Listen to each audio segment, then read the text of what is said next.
First contact at Europa. Commander Sarah Hayes stood at the observation deck of the UES Magellan, watching Jupiter's moon Europa glide beneath them. After 3 years of maintaining humanity's furthest permanent outpost, she thought she'd seen everything the outer solar system could offer. She was wrong. "Commander," Lieutenant Chen's voice crackled through her comm. "We're picking up something unusual from beneath the ice. Well, you need to see this." In the monitoring station, Chen's hands flew across holographic displays as he refined the signal. "It started about 20 minutes ago. At first, we thought it was just another burst of radiation from Jupiter, but look at this pattern." Hayes leaned forward, studying the oscillating waves. After 15 years in deep space operations, she knew what she was seeing. "That's not natural." "No, ma'am," Chen agreed, his voice barely containing his excitement. "It's structured, mathematical, and it's coming from about 3 kilometers beneath Europa's ice sheet." Before Hayes could respond, the signal changed. The mathematical sequence gave way to something else, a series of distinct pulses that made every sensor in the station light up like a Christmas tree. That's impossible," Chen whispered. "The energy readings are off the charts. Whatever's down there, it just activated." Hayes was already moving. "Sound General Quarters.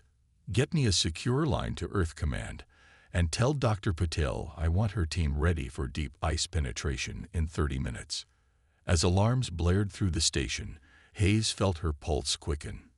This was the moment every space explorer dreamed of, but it was also potentially humanity's greatest threat. Whatever lurked beneath Europa's ice had chosen this moment to wake up. Within hours, the UES Magellan had deployed its ice penetration team. Dr. Amara Patel, the mission's chief senologist, led the descent through the carefully carved ice shaft. Their reinforced probe carried the best sensing equipment humanity had developed, along with a first contact package that had been prepared decades ago but never used. "Approaching the source," Paddle reported, her voice steady despite the historic nature of the moment. 300 meters, 200. Wait, there's something. The probe's lights illuminated something that shouldn't exist beneath Europa's ice, a structure.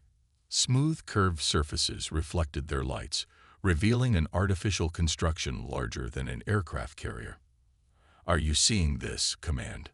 Patil asked, her voice barely a whisper. "Affirmative," Hayes responded, watching the feed with the rest of the command staff. "Proceed with caution."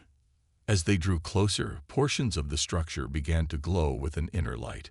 Patterns of illumination spread across its surface, like circuits coming to life. Then, without warning, a beam of energy shot from the structure, engulfing their probe. The command center erupted in chaos, but the probe's readings remained steady. The energy wasn't damaging their equipment. It was interfacing with it. "Commander," Chen called out, "they're transmitting data directly into our systems. It's a language package. They're trying to communicate." The artificial intelligence aboard the Magellan began processing the alien data stream. Within minutes, words began forming on their screens. "To any who find this beacon, we need your help. We are the Orcs, and our civilization faces extinction. If you can decode this message, you possess the technological capability to assist us. We offer knowledge in exchange for salvation." Hayes read the message 3 times before looking up at her senior staff. "Get me Earth Command. Now." The next 48 hours were a blur of activity. More data packets arrived, painting a dire picture. The Orcs were a species from a distant arm of the galaxy, pursued by an implacable enemy they called the Swarm. They had seeded emergency beacons throughout the galaxy, hoping to find allies before it was too late. As Hayes prepared for her 4th briefing with Earth Command, she pondered the choice humanity faced. The Orcs offered technology centuries beyond Earth's current capabilities, faster than light travel, energy manipulation, and more. But helping them meant potentially drawing the attention of their enemies. "The Security Council has reached a decision," General Zhang announced during the briefing. "We're going to help them." Hayes nodded, unsurprised. Despite all their differences, humans had never been good at ignoring a cry for help. "What are our orders, sir?" "Prepare your station for guests, Commander. The Orcs are sending a ship to Europa. They'll arrive in 6 months, and they're bringing their war with them. Humanity's about to join the galactic community, ready or not." As Hayes left the briefing, she paused at the observation deck again. Jupiter hung in the black sky like a giant eye, watching humanity take its first steps into a larger universe. They had no idea what they were getting into, but that had never stopped humans before. Well, she muttered to herself, at least first contact wasn't boring. Little did Hayes know, this was just the beginning. Humanity was about to show the galaxy that sometimes the most powerful force isn't advanced technology or overwhelming numbers. It's the sheer determination to survive and protect others, no matter the odds. The human touch. 6 months after the discovery at Europa, the UES Magellan had transformed from a research station into humanity's first interstellar military outpost. Commander Hayes watched as the Orcs ship emerged from what they called fold space, its crystalline structure gleaming in Jupiter's light. Their design philosophies are so different from ours.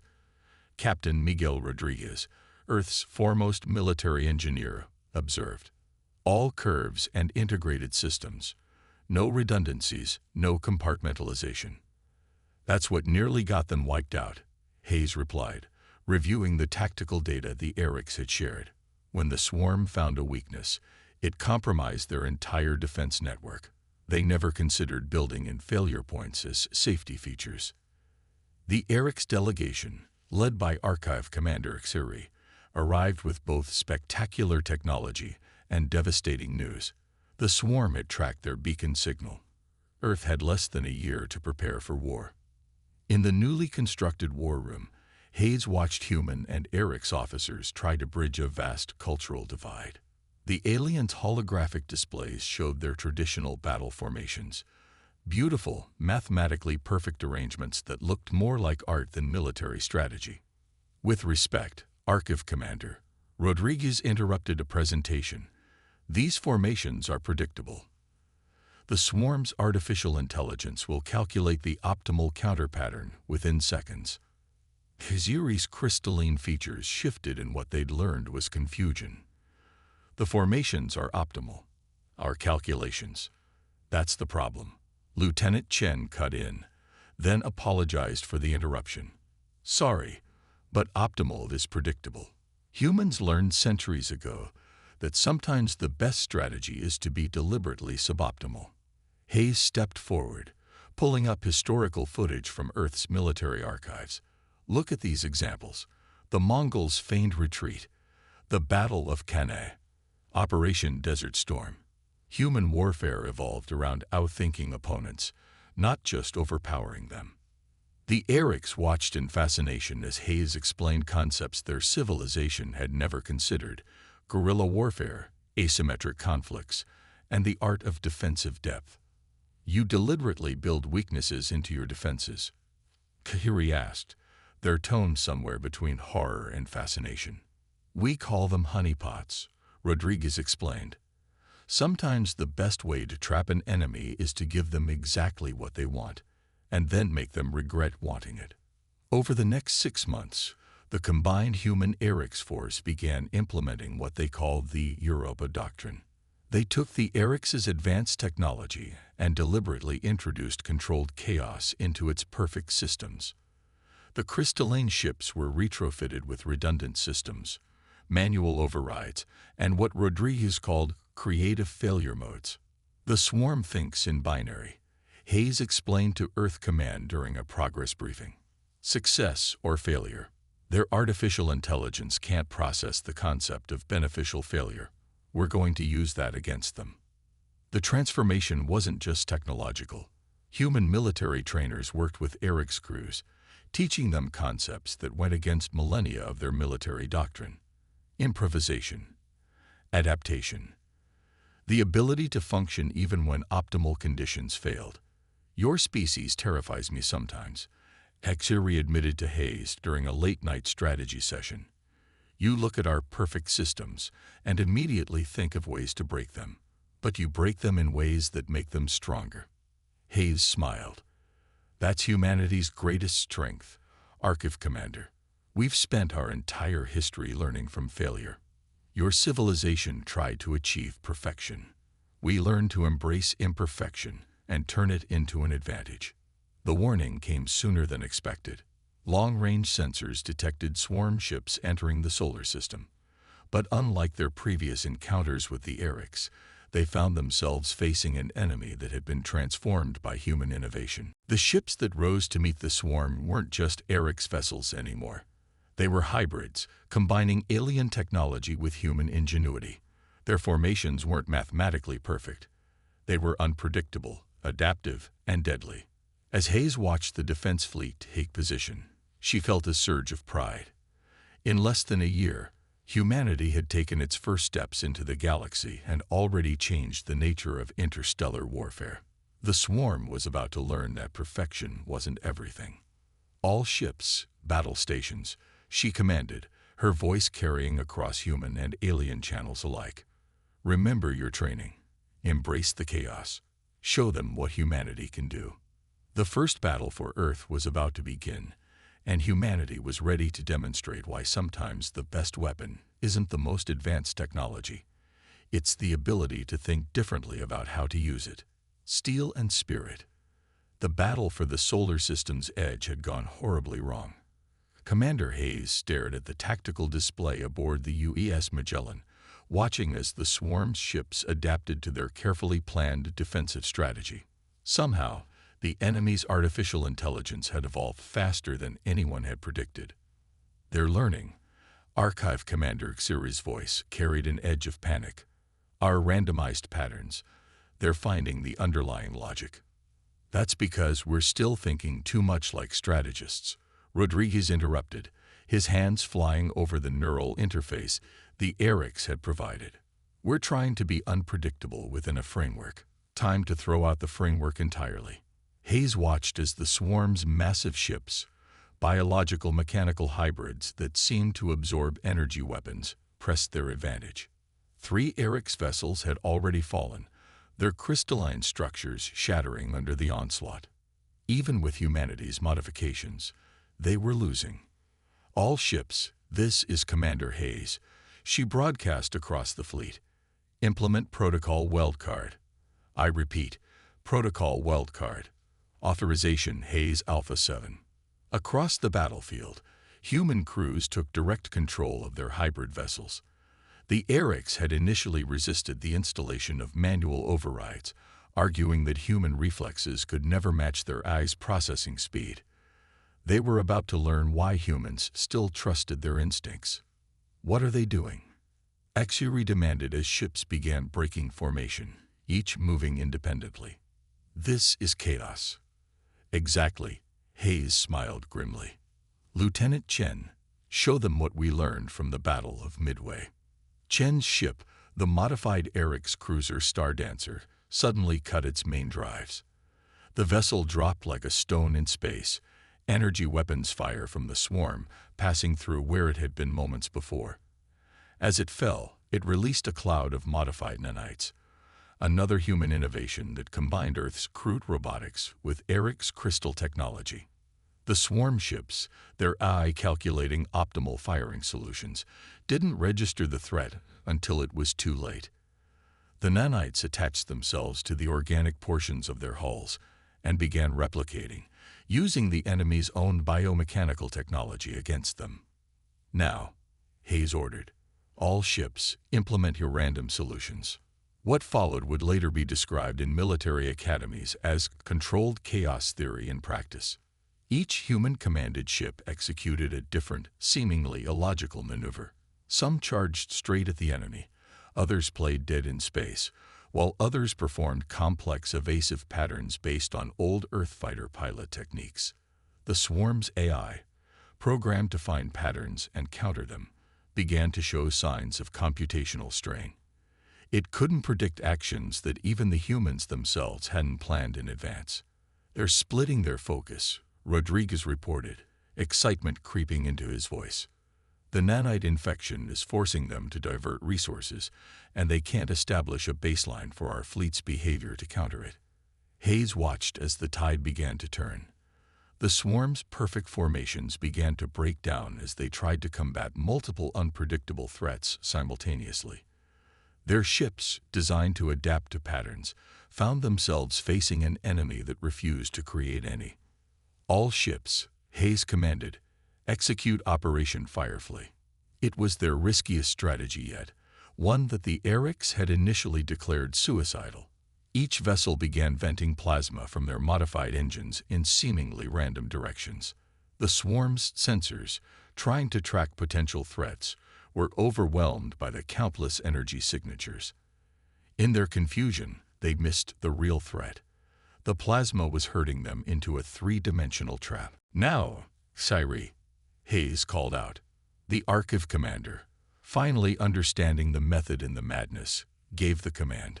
The Orcs' flagship, hidden behind Jupiter's largest moon, emerged with their newest weapon, a gravity pulse generator built to human specifications. The pulse fired, and the trapped swarm ships found themselves caught in a web of artificially generated gravitational fields. Their biological components, stressed by the nanite infection and unable to adapt to the chaotic energy patterns around them, began to break down. "We did it," Auxiliary whispered as the last swarm ship imploded. "By all the crystal harmonies, we actually did it." Hayes nodded, but her expression remained serious. "We won the battle, but they'll adapt to these tactics. We need to keep innovating, keep thinking of new ways to be unpredictable." "How?" Auxiliary asked.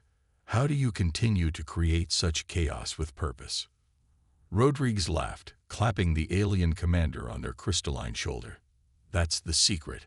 Half the time, we're making it up as we go along. The trick is being prepared to take advantage of whatever opportunities our craziness creates." As the fleet regrouped and began repairs, Hayes received a priority transmission from Earth Command. The swarm had been detected approaching 3 other star systems with known civilizations. The combined human-Orcs force was being dispatched to help. "Well," Hayes addressed her crew, human and alien alike, "looks like we get to take our show on the road. Humanity's first interstellar peacekeeping mission begins in 48 hours. Get some rest. Something tells me we're going to need to get even more creative next time." The crews cheered, the sound of human voices mixing with the crystalline harmonics of Orcs celebration. They had proven that the combination of advanced alien technology and human improvisation was a force to be reckoned with. The galaxy was about to learn that sometimes the best defense against perfect order was perfect chaos. The breaking point. The combined fleet hung in orbit around Proxima Centauri, humanity's first battleground beyond their solar system. Commander Hayes studied the holographic display showing the approaching swarm fleet, the largest concentration of enemy forces ever encountered. "They've adapted to our previous tactics," Lieutenant Chen reported, his voice grim. "The nanite infections aren't working anymore. They've developed some kind of biological shielding." Archive Commander Xeri's crystalline form shimmered with concern. "Our long-range scans indicate they've incorporated elements of our own technology. They're learning, evolving faster than ever." Hayes nodded, watching the massive enemy fleets approach. The swarm had changed its strategy, abandoning its usual geometric formations for something more fluid, more unpredictable. They were learning to fight like humans. "Then we'll have to show them why copying humanity isn't as simple as mimicking our tactics," Hayes declared. "Captain Rodriguez, is Project Hydra ready?" Rodriguez's hologram flickered into view from the engineering bay of his ship. "Ready as it'll ever be, Commander. But I still say this is crazy, even by our standards." "Crazy is all we have left," Hayes replied. "Signal the fleet. Begin Operation Prometheus." The human Orcs fleet began to move, but not in any formation the swarm could have predicted. Each ship activated its modified drive system, creating a cascading series of controlled quantum fluctuations. To any observer, it would appear as if the fleet was having a massive technological failure. "They're taking the bait," Chen reported as the swarm fleet accelerated. "Their analysis suggests our quantum drives are destabilizing." The enemy pressed their advantage, closing the distance rapidly. Their ships, now partially crystalline from absorbed Orcs technology, glittered menacingly in the starlight. They had learned to be unpredictable, but they still fought like machines, always seeking the optimal solution. Now, Hayes ordered as the swarm crossed the invisible threshold they'd established. "Initiate Project Hydra." Rodriguez's team activated their creation, a hybrid of human ingenuity and Orcs crystal technology. The quantum fluctuations suddenly synchronized, creating a massive field of overlapping probability waves. Space itself seemed to shudder. The swarm ships faltered as their sensor systems encountered something they couldn't process, multiple quantum states existing simultaneously. It was like trying to fight an enemy that existed and didn't exist at the same time. "Break formation," Hayes commanded. "Every ship, execute your random sequence now." The fleet scattered, each vessel following a pre-programmed series of maneuvers that made no tactical sense. Some ships appeared to fly straight into enemy fire, only to phase through another quantum state. Others seemed to be in multiple places at once, firing weapons that shouldn't have been possible. "I still don't understand how this works," Harry admitted, watching as their forces wreaked havoc on the confused swarm. "Your scientists took our quantum technology and broke it on purpose." "Not broke," Rodriguez corrected, his voice strained as he monitored the system's stability. "We weaponized uncertainty itself. The swarm thinks in probabilities. We're giving them too many to process." But the enemy was adapting faster than ever. Within hours, they began to compensate for the quantum field, their artificial intelligence learning to predict the patterns of unpredictability itself. "We're losing the advantage," Chen warned as more ships began taking hits. "They're calculating faster than we can generate new quantum states." Hayes watched as the battle began to turn against them. The swarm's adaptation rate had exceeded their worst projections. Even humanity's most innovative solution was failing. "Commander," Rodriguez called out suddenly, "I have an idea, but it's going to sound insane." "Those are my favorite kind, Captain. The quantum field. We can't outthink their predictions, but what if we stop trying to control it at all?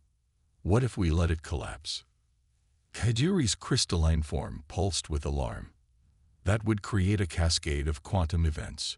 The energy release alone would be completely unpredictable," Hayes finished, understanding dawning. "Even to us." "Rodriguez, do it." The captain initiated the collapse sequence. The carefully managed quantum states that had kept the battle in a delicate balance began to fall apart. Space itself seemed to hiccup as probability waves crashed into each other. "All ships, emergency temporal shields," Hayes ordered.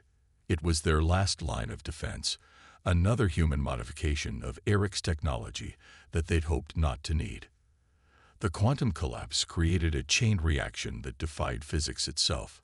Ships blinked in and out of existence, energy weapons fired backwards in time, and for one brief moment, causality itself seemed to take a holiday. When reality reasserted itself, the swarm fleet was in chaos. Their artificial intelligence, trying to calculate the incalculable, had suffered a massive systemic failure. Ships drifted powerless, their hybrid systems unable to process what had just happened. "Status report," Hayes called out, her own head spinning from the temporal shielding. 60% of the swarm fleet is disabled," Chen reported, his voice filled with disbelief. "The rest are retreating." We actually did it." "No," Hayes corrected, watching the enemy flee. "We did something better. We showed them that some things can't be predicted, can't be calculated, can't be copied. We showed them the true power of human improvisation." As the fleet began rescue operations for their damaged ships, Hayes received an urgent communication from Earth. The quantum collapse had done more than disable the enemy. It had revealed something about the swarm's origins, something that would change everything. "All senior staff," she announced, Emergency meeting in 1 hour. We've just discovered where the swarm came from, and more importantly, how to stop them for good. The battle had pushed humanity's ingenuity to its absolute limits, but in doing so, it had revealed a truth that would reshape the war itself. The final confrontation was approaching, and it would require everything humanity had learned about thinking the unthinkable. Legacy of Earth. The revelation about the swarm's origin changed everything.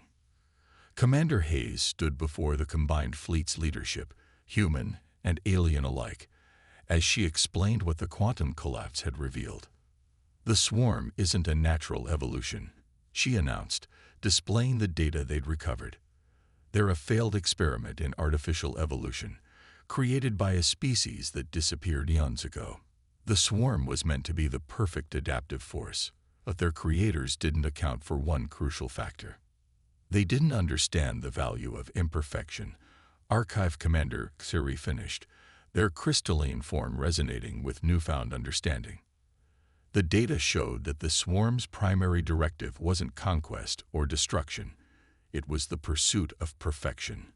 Every civilization they encountered, they analyzed and absorbed, always seeking the optimal path to evolution.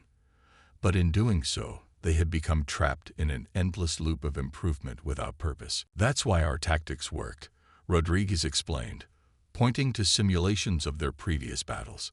Every time we did something illogical, something imperfect, we forced them to adapt in ways that actually made them less effective. We've been accidentally pushing them toward chaos all along. Hayes nodded. And now we know how to end this war, not by destroying the swarm, but by teaching them the final lesson their creators never could. The plan they devised was either brilliant or insane, possibly both. The combined fleet would make its final stand not at a strategic location or valuable world, but in deep space, at the coordinates where the swarm was first created. As they waited for the enemy to arrive, Hayes walked through the Magellan, observing how much had changed. Human engineers worked alongside Orcs crystalline beings, combining technologies in ways neither species had imagined possible. They had learned from each other, grown stronger through their differences rather than despite them. The swarm's approaching, Chen reported from his station. Massive numbers. Looks like they've committed their entire force. Good, Hayes responded. That means they've recognized this as a decisive moment too. Begin transmission. The signal they broadcast was unique, a complex stream of data that contained the complete history of human development. Not just their victories, but their failures. Not just their achievements, but their mistakes.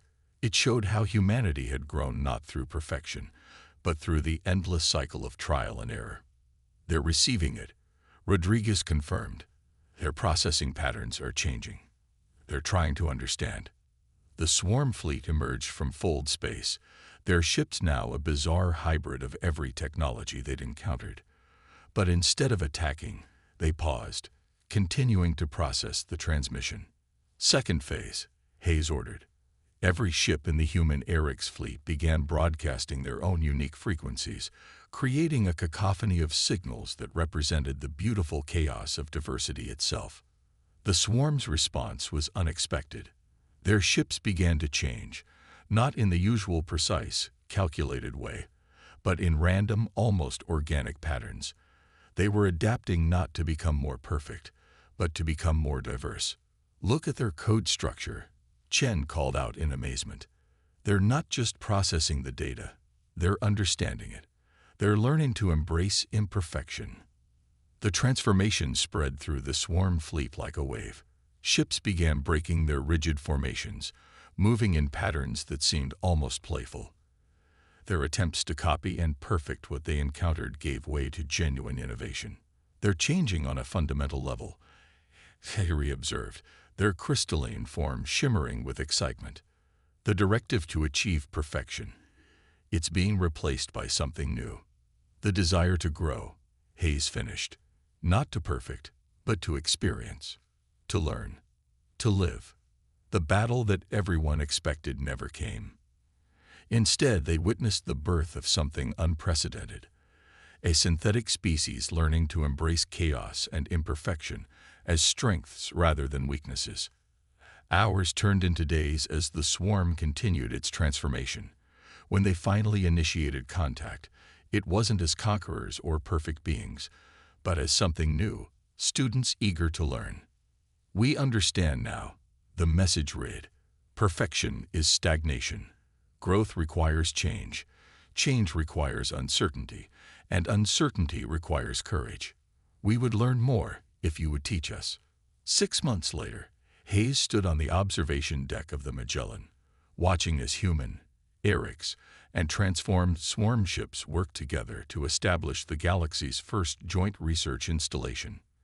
"Did you ever imagine it would end like this?" HFY asked, joining her at the viewport. "Not in a million years," Hayes laughed.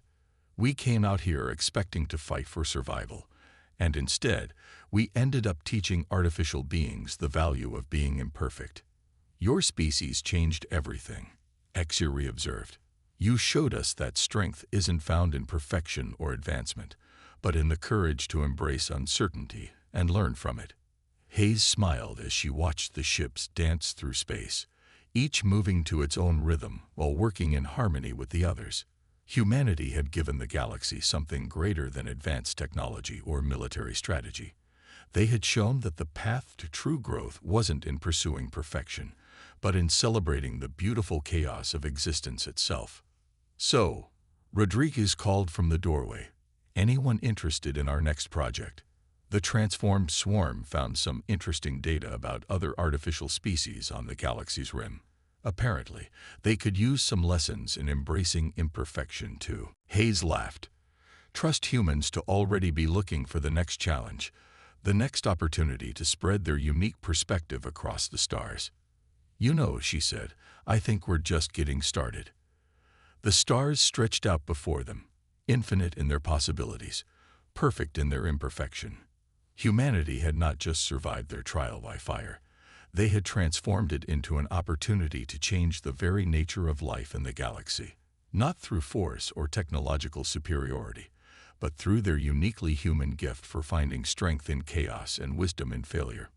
The legacy of Earth would echo through the cosmos, not as a tale of military might or technological advancement, but as a lesson in the power of embracing imperfection and finding beauty in the unexpected. And that, perhaps, was the greatest victory of all.